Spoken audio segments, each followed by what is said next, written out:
जय श्री कृष्णा। राधे राधे। आइए सुनते हैं निर्जला एकादशी व्रत कथा, पूजन विधि एवं महत्व। निर्जला एकादशी 31 मई बुधवार को है। इस एकादशी का व्रत करने से सभी कष्टों से मुक्ति मिलती है। इस दिन जरूरतमंद लोगों को दान पुण्य करने का विशेष महत्व होता है। भगवान विष्णु ने जन कल्याण के लिए अपने शरीर से पुरुषोत्तम मास की एकादशियों सहित कुल 26 एकादशियों को उत्पन्न किया। इनमें ज्येष्ठ माह की एकादशी सब पापों का हरण करने और समस्त मनोकामनाओं को पूर्ण करने वाली है।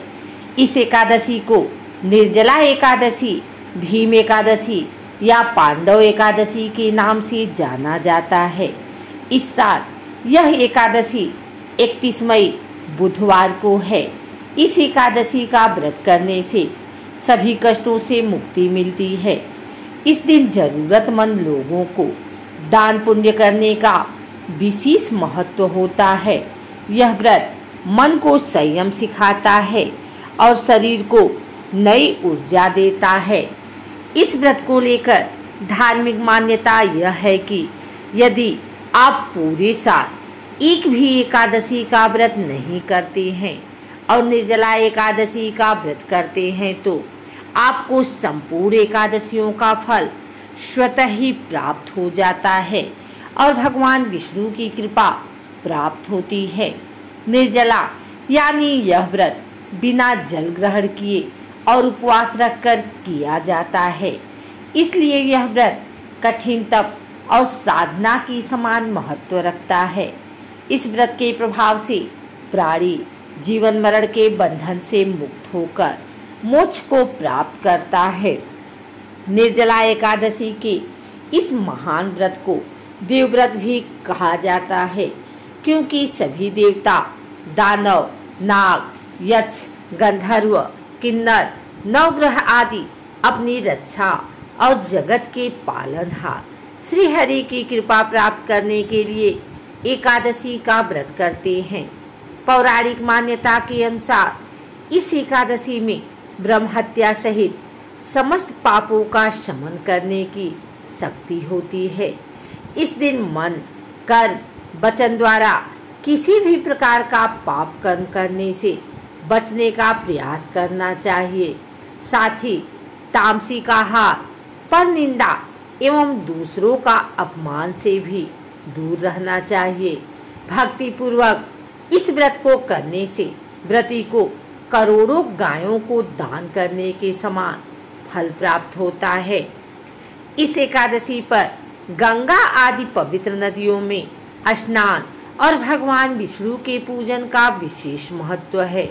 इस दिन श्री हरि को प्रिय तुलसी की मंजरी तथा पीला चंदन, रोली, अक्षत, पीले पुष्प, ऋतुफल एवं धूप दीप मिश्री आदि से भगवान दामोदर का भक्ति भाव से पूजन करना चाहिए। पीताम्बरधारी भगवान विष्णु का विधिवत पूजन के बाद ओम नमो भगवती वासुदेवाय का जाप करना सौभाग्य में वृद्धि करता है। इस दिन गोदान, वस्त्रदान, छत्र, जूता, फल एवं जल आदि का दान करने से मनुष्य को परम गति प्राप्त होती है। रात्रि के समय भगवान नारायण की प्रसन्नता के लिए नृत्य, भजन, कीर्तन और स्तुति के द्वारा जागरण करना चाहिए। जागरण करने वाले को जिस फल की प्राप्ति होती है वह हजारों वर्ष तपस्या करने से भी नहीं मिलता। द्वादशी के दिन सूर्योदय के बाद विधि पूर्वक ब्राह्मण को भोजन करवाकर एवं दक्षिणा देकर तत्पश्चात अन्न व जल ग्रहण करें। इस दिन व्रत करने वाले को या जो व्रती नहीं भी हैं उन्हें जरूरतमंद व्यक्ति या किसी श्रेष्ठ ब्राह्मण को शुद्ध पानी से भरा घड़ा यह मंत्र पढ़कर दान करना चाहिए। आइए सुनते हैं निर्जला एकादशी व्रत कथा। निर्जला एकादशी व्रत का पौराणिक महत्व और व्याख्यान भी कम रोचक नहीं है। जब सर्वज्ञ वेद व्यास ने पांडवों को चारों पुरुषार्थ, धर्म, अर्थ, काम और मोक्ष देने वाले एकादशी व्रत का संकल्प कराया था। तब युधिष्ठिर ने कहा, जनार्दन, ज्येष्ठ माह के शुक्ल पक्ष में जो एकादशी पड़ती है, कृपया उसका वर्णन कीजिए। भगवान श्री कृष्ण ने कहा, हे राजन, इसका वर्णन परम धर्मात्मा सत्यवती नंदन व्यास जी करेंगे, क्योंकि ये संपूर्ण शास्त्रों के तत्वज्ञ और वेद वेदांगों के पारंगत विद्यमान है। तब वेद व्यास जी कहने लगे, कृष्ण पक्ष और शुक्ल पक्ष दोनों पक्षों की एकादशी में अन्न खाना वर्जित है। द्वादशी के दिन स्नान करके पवित्र हों और फूलों से भगवान केशव की पूजा करें। फिर नित्य कर्म समाप्त होने के पश्चात पहले ब्राह्मणों को भोजन देकर अंत में स्वयं भोजन करें। यह सुनकर भीमसेन बोले, परम बुद्धिमान पितामह, मेरी उत्तम बात सुनिए। राजा युधिष्ठिर, माता कुंती, द्रौपदी, अर्जुन, नकुल और सहदेव एकादशी को कभी भोजन नहीं करते तथा मुझसे भी हमेशा यही कहते हैं कि भीमसेन, एकादशी को तुम भी न खाया करो। परंतु मैं उन लोगों से यही कहता हूँ कि मुझसे भूख नहीं सही जाएगी। भीमसेन की बात सुनकर व्यास जी ने कहा, यदि तुम नरक को दूषित समझते हो और तुम्हें स्वर्ग लोक की प्राप्ति अभिष्ट है और तो दोनों पक्षों की एकादशियों के दिन भोजन नहीं करना चाहिए।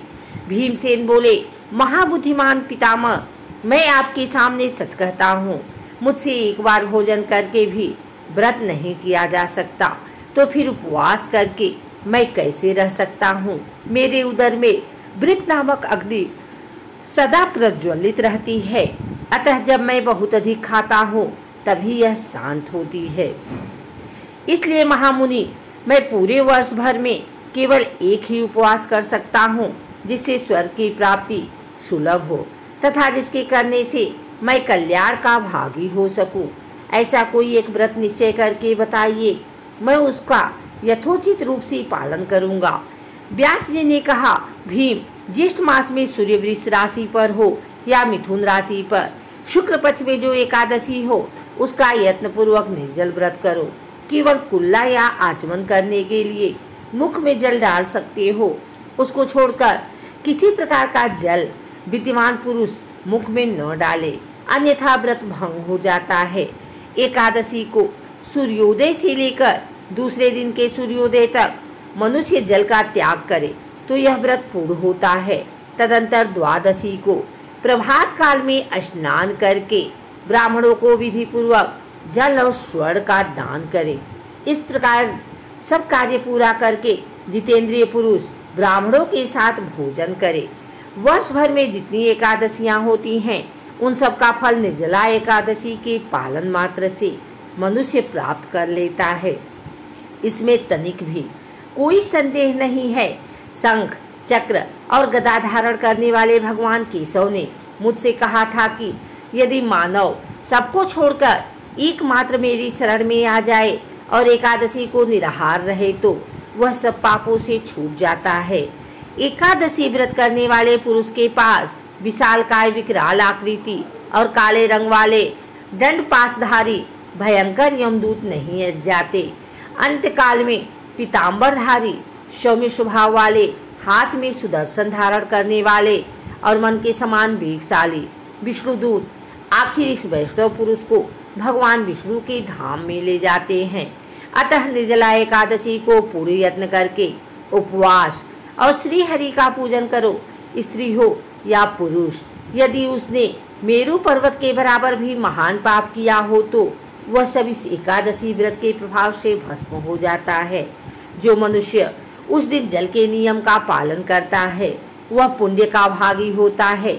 उसे एक एक प्रहर में कोटि कोटि स्वर्ण मुद्रा दान करने का फल प्राप्त होता सुना गया है।